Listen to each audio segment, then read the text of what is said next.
Assalamualaikum warahmatullahi wabarakatuh. Bertemu lagi dengan saya Budita Rizky. Untuk kesempatan hari ini, Budita akan menyampaikan mengenai materi OTK Keuangan untuk kelas 11. Nah, ini adalah materi lanjutan yang sebelumnya ada di KD 32, KD 42.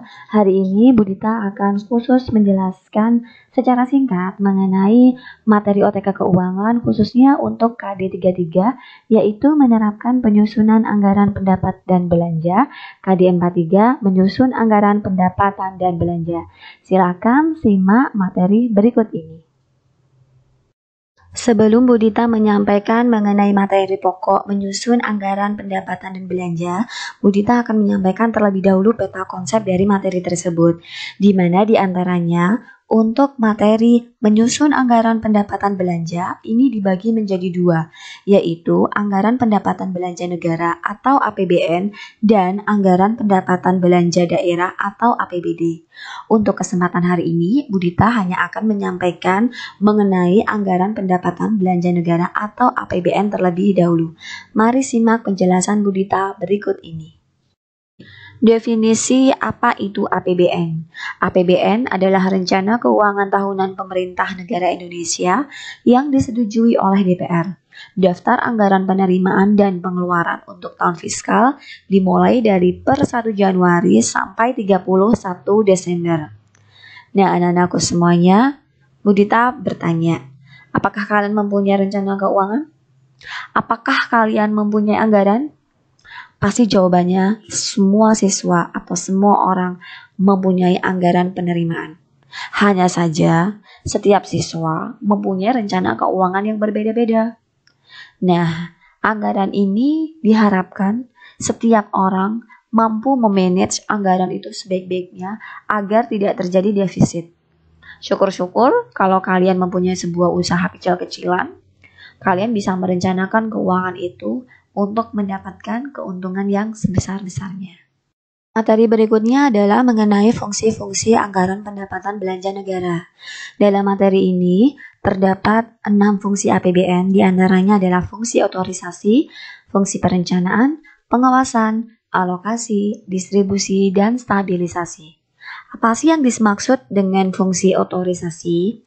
Artinya adalah anggaran negara ini menjadi dasar pelaksanaan pendapatan dan belanja tahunan. Negara bertanggung jawab atas pengeluaran atau pendapatannya. Yang kedua, fungsi perencanaan. Artinya adalah anggaran negara dapat menjadi pedoman perencanaan kegiatan tahunan. Ketika pengeluaran belum direncanakan, negara dapat membuat rencana untuk mendukung belanja tahun ini. Contoh misalnya, telah direncanakan dan dianggarkan proyek pembangunan jalan dengan nilai sekian miliar. Maka pemerintah harus dapat mempersiapkan proyek itu agar berjalan dengan lancar. Yang ketiga adalah fungsi pengawasan. Fungsi ini berarti anggaran negara harus jadi pedoman untuk menilai apakah kegiatan pemerintah negara sesuai ketentuan yang ditetapkan, sehingga akan mudah bagi rakyat untuk menilai apakah tindakan pemerintah ini menggunakan uang negara untuk keperluan itu dibenarkan atau tidak. Selanjutnya adalah fungsi alokasi. Artinya adalah anggaran negara ini diarahkan untuk kurangi pengangguran, pemborosan sumber daya, meningkatkan efisiensi, dan efektivitas perekonomian. Fungsi distribusi yang artinya kebijakan anggaran negara harus memperhatikan rasa keadilan dan kepatutan. Dan yang terakhir adalah fungsi stabilisasi yang artinya anggaran pemerintah menjadi alat untuk memelihara dan mengupayakan keseimbangan fundamental ekonomi. Di mana sumber penerimaan APBN itu?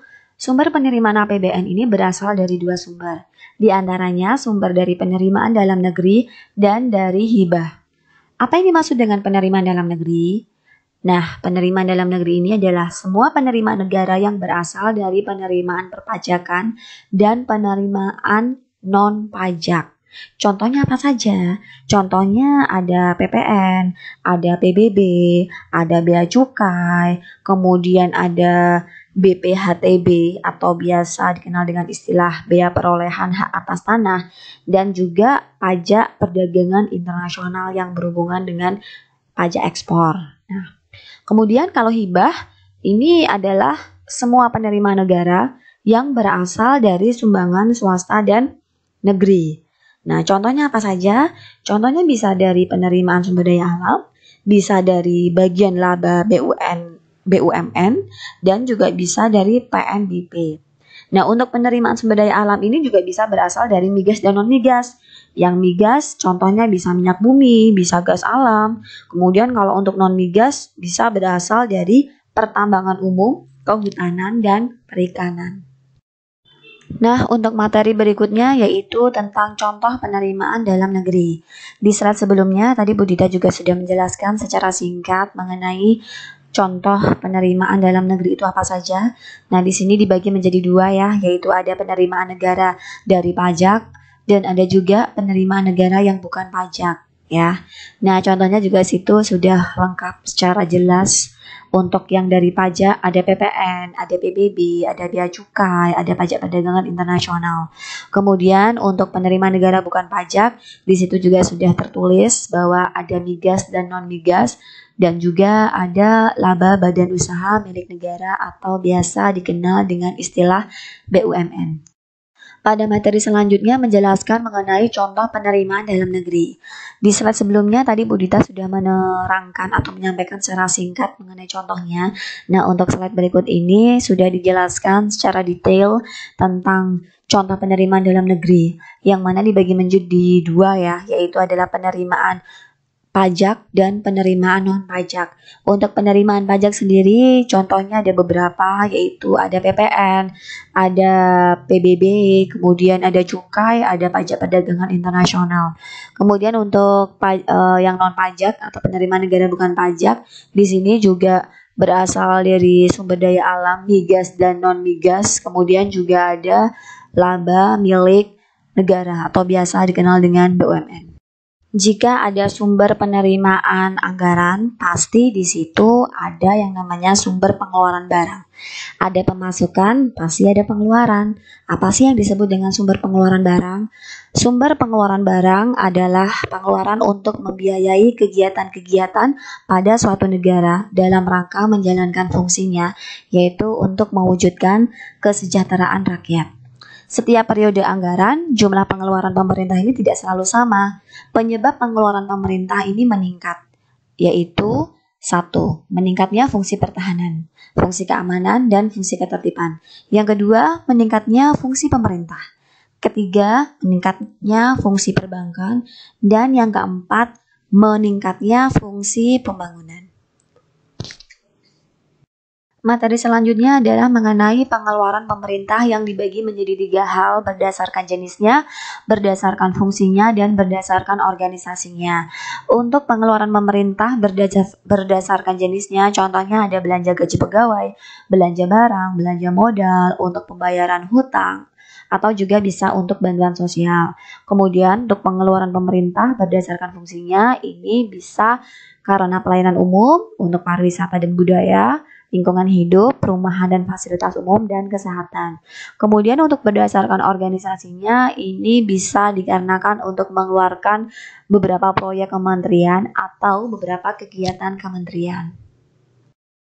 Demikian penjelasan singkat Bu Dita mengenai materi anggaran pendapatan dan belanja negara. Mudah-mudahan materi PPT yang singkat ini bisa menambah referensi atau gambaran kalian untuk mengetahui lebih jauh mengenai pengertian, fungsi, dan tujuan anggaran pendapatan dan belanja. Nantikan materi-materi baru lagi dari Bu Dita. Selamat belajar, selamat berliterasi. Sampai jumpa. Sekian dari Bu Dita. Wassalamualaikum warahmatullahi wabarakatuh.